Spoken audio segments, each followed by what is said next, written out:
Subscribe करें और bell दबाएं ताकि कोई खबर रह न जाए। कोरोना वायरस की बात कर रहे हैं तो जरा इस बात पर बात करते हैं कि पहले अपनी तर्ज की कोई वबा नहीं है। इससे कबल भी कई वबाएं दुनिया को हिला चुकी हैं। माजी में कौन कौन सी वबाएं दुनिया के लिए तबाहकुन साबित हुई, इस हवाले से एक रिपोर्ट तैयार की गई है। आइए आपको वो दिखाते हैं, फिर मजीद बात करेंगे। पहले नंबर पर है इन्फ्लुएंजा या हिस्पानवी फ्लू। हिस्पानवी फ्लू की वबा 1580 ईस्वी में सामने आई। इन्फ्लुएंजा का सबसे ज्यादा मोहलिक वार 1918 में हुआ। पहली आलमी जंग के फौरी बाद दुनिया की आबादी उस वक्त 2 अरब थी। एक अंदाजे के मुताबिक 5 से 10 करोड़ इंसान मूजी वबा का निशाना बने। इस वबा ने हिंदुस्तान में भी 1 करोड़ इंसानों की जान ली। दूसरे नंबर पर है सियाह मौत। 1340 ईस्वी में चीन में ताउन की वबा फूटी। 7 साल में मशरिक़ वस्ता, यूरोप समेत पूरी दुनिया में फैल गई। ताउन 60 साल दुनिया में मौत का रक्स करता रहा। 3 से 7 करोड़ लोगों की जान ली। सियाह मौत ने दुनिया की 30% से ज्यादा आबादी को खत्म किया। नंबर 3 पर है एड्स। 1980 में नमूदार होने वाला खौफनाक मर्ज अब तक 3.5 करोड़ इंसानों को मौत के घाट उतार चुका है। तहकीक के मुताबिक ये मर्ज 1920 की दहाई में अफ्रीका के मुल्क कोंगो में फैल चुका था, मगर 60 साल में होने वाले जानी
वबा ने तकरीबन 10 साल के दौरान 15 लाख अफराद को मौत की नींद सुलाया। 9 नंबर है एशियाई फ्लू।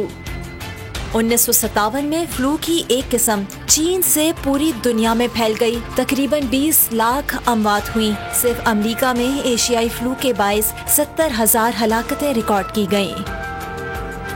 10वें नंबर पर मुतफर्रिक वबाएं। 2003 में सार्स ने 29 ममालिक को मुतासिर किया और 1000 जानें ली।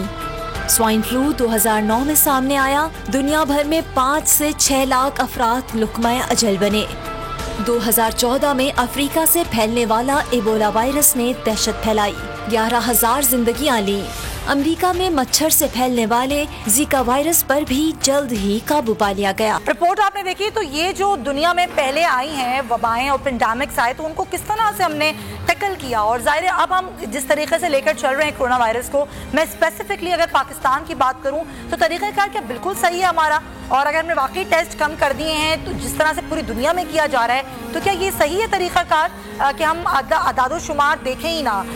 तो डॉक्टर आतिफ साहब, मैं आपकी जानिब आना चाहूँगी। जिस तरह से आपने 2 पहलू रखे थे हमारे सामने, तो आपको लगता है वाकई जिस तरह से पहले दुनिया ने आलमी वबाओं का सामना किया और अब ये आलमी वबा जो हमारे सामने आई है, जिस तरीके से हम इसको हैंडल कर रहे हैं, तरीक़ाकार सही है? टेस्ट की तादाद को घटा देना, सही अदाद शुमार लेकर ना आना, क्या आप समझते हैं ये सही एक स्ट्रेटेजी है? देखें, एक आपने जो तमाम की तमाम वबाएँ हैं जिसका आपने जिक्र किया, ये उन वबाओं के अंदर जो करोड़ों अमवात हुई उसी का डर खौफ था कि इस वबा के दौरान आप देखें WHO और हर मुल्क वो बड़ा ही कॉन्शियस था। उसने कोशिश की कि मैं वबा फैलने से पहले ही हम कोई मेजर्स ले, ऐसे प्रोटेक्टिव मेजर्स ले लें कि वबा ना फैले। रही पाकिस्तान के बाद खैर हम वापस आएंगे अपनी ट्रांसमिशन पर, और जिस तरीके से अभी डॉक्टर आतिफ साहब जो हैं वो बात कर रहे थे उसी को हम आगे भी बढ़ाएंगे और उसी पर हम बात भी करेंगे। लेकिन मैं ये बात भी करना चाहती हूँ कि ज़ाहिर एक तरफ तो कोरोना की वबा है, हमें उससे किस तरह से निपटना है और किस तरीके से हम उसको लेके चल रहे हैं, जो स्ट्रेटजी पाकिस्तान की है उस पर तो हम बात कर ही रहे हैं। लेकिन ज़ाहिर है नाज़रीन, आप जानते हैं हम तरक्की पजीर मुल्क हैं, हमें अच्छी तरीके से अंदाज़ा है कि हमारी हुकूमती मशीनरी, जो हमारी सेहत का निज़ाम है, उस वबा से, कोरोना जैसी वबा से जो कि पेंडेमिक है, उसके मुकाबले के लिए काफ़ी नहीं था। इसके बावजूद हमने इस मुश्किल वक्त का डटकर मुकाबला किया, जिसमें अहम तरीन किरदार जो था वो NGOs का रहा, फलाही इदारों का, जो कि राशन की तकसीम के लेकर टेस्ट के निज़ाम, फिर अस्पताल में बेहतर तिब्बी सहूलियत, यानी कि अस्पताल तक की क़याम तक बहुत अहम किरदार अदा किया हमारी इन NGOs ने, और हर मुमकिन इक़दाम उठाते रहे। तो आज ट्रांसमिशन के दूसरे हिस्से में पूरी वबाई सूरत हाल के दौरान जो NGOs का किरदार है उस पर हम बात करेंगे। तो हमें कराची स्टूडियो से ज्वाइन करें आलमगीर वेलफेयर ट्रस्ट साहब। बहुत शुक्रिया निसार साहब, आपने हमें आज ज्वाइन किया।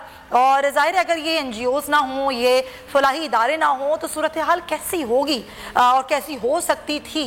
अगर हम आलमगीर वेलफेयर ट्रस्ट की बात करें, अगर हम दूसरे इदारों की बात करें, जिस तरीके से उन्होंने काम किया और अभी तक काम कर रही हैं इतने महीनों से, तो उन्होंने किस तरीके से इस वबा को टैकल किया, ज़रा इस पर भी हम बात करते हैं। तो निसार साहब, जब से कोरोना वायरस का पहला केस आया 26 फरवरी से लेकर अब तक की सूरत हाल, कुछ अरसे तक कराची में एक सख्त लॉकडाउन भी हुआ, जब बहुत परेशानी में तमाम तर लोग आया, NGOs आगे बढ़ी, उन्होंने राशन की तकसीम से लेकर लोगों के घरों तक टेस्ट की सहूलियात, फिर अस्पताल का क़याम, अस्पतालों में वेंटिलेटर्स की सहूलियात पहुँचाना।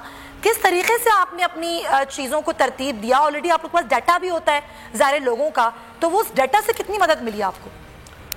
बहुत शुक्रिया बोल टेलीविज़न का शुक्रिया कि आलमगीर वेलफेयर ट्रस्ट को ऑन बोर्ड लिया और वक्तन फ़वक्तन लेते भी रहते हैं। देखिए, सिचुएशन ये थी कि जब कोविड-19 के हवाले से ज़ाहिर दिसंबर से ये सिचुएशन नज़र आ रही थी पूरी दुनिया में, और उसके बाद जब 26 फरवरी को पाकिस्तान में पहला केस नज़र आया और हम लॉकडाउन की तरफ गए, तो ज़ाहिर है कि एक नेशनल पेंडेमिक की सिचुएशन थी, बल्कि यूनिवर्सल पेंडेमिक थी। तो ऐसे में फलाही इदारों का किरदार जो है वो हमेशा से हर तरह के, जब भी इस तरह के मामला की कोई कैटास्ट्रोफिक इवेंट्स आते हैं तो उसमें बढ़ जाता है।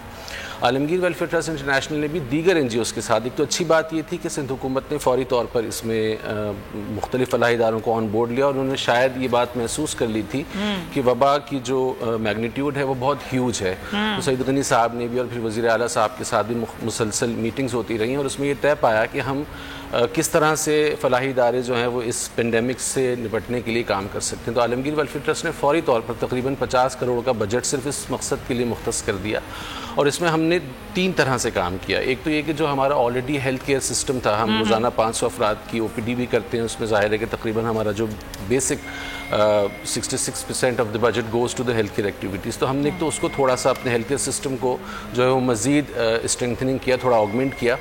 लेकिन साथ साथ और फौरी सिचुएशन थी वो ये था कि जैसे कि जब भी कोई कैटास्ट्रोफी आती है तो हमें ये मालूम होता है कि हमारे पास 3 तरह की सिचुएशन होती है, रिलीफ होता है, रिहेबिलिटेशन होता है, रेस्क्यू होता है। रेस्क्यू में ज़ाहिर है कि फौरी तौर पर हमने रिलीफ का काम करना शुरू किया। रेस्क्यू की सिचुएशन जो है वो चूँकि इतना बड़ा पेंडेमिक था कि उसके हवाले से तो टेस्टिंग की सहूलियात भी उस वक्त मौजूद नहीं थी, और दीगर सारे मामला जो है वो इस तरह के थे।